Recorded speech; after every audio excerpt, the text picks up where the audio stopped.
ગમે તેમ કરીને તે ઓફિસે પહોંચ્યો. આજે તેનો ઇન્ટરવ્યૂ હતો. મનોમન નક્કી કર્યું હતું કે જો નોકરી મળી જાય તો બીજે રહેવા જતું રહેવું છે. મમ્મી પપ્પાની રોજબરોજની નાની નાની વાતો, જેવી કે સૂઈને ઉઠે ત્યારે ચાદર સરખી કરી દે, નાઈને બહાર નીકળે ત્યારે નળ બરોબર બંધ કરવો, નાઈને શરીરનો રૂમાલ તાર પર સૂકવી દેવો, રૂમમાંથી બહાર નીકળું તો પંખો કેમ બંધ નથી કરતો, વગેરે વગેરે ફરમાનોથી હું કંટાળી ગયો છું. પેસેજની લાઇટ સવારે 10 વાગ્યે પણ ચાલુ હતી. કોઈ રિસેપ્શનિસ્ટ પણ ન હતી. તેને લાઇટ બંધ કરી કારણ કે મમ્મીની ટકોર યાદ આવી. ઓફિસના દરવાજા પર કોઈ હતું નહીં. બાજુમાં પાણી પાઇપમાંથી બહાર નીકળતું હતું. તેને સરખું કર્યું કારણ કે પપ્પાની ટકોર યાદ આવી.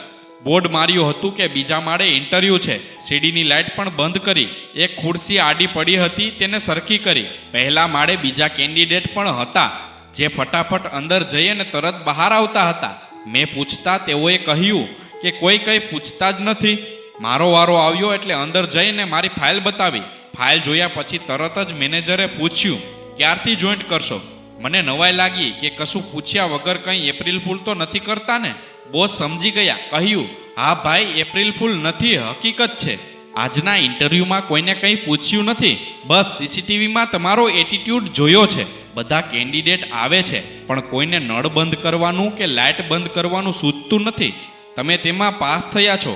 ધન્ય છે તમારા મા બાપને કે જેને તમને આવા સંસ્કારો અને શિસ્તતાના પાઠ ભણાવ્યા છે. જે વ્યક્તિ પાસે સેલ્ફ ડિસિપ્લિન હોતી નથી તે ગમે તેટલો હોશિયાર હોય, મેનેજમેન્ટમાં અને જિંદગીની દોડમાં નિષ્ફળ જાય છે.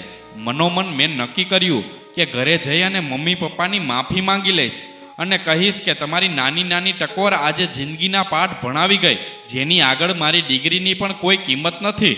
જીવનમાં શિસ્ત અને હકારાત્મક અભિગમ કેળવવો જોઈએ સાહેબ. એ બહુ કામ આવતો હોય છે. રાધે રાધે.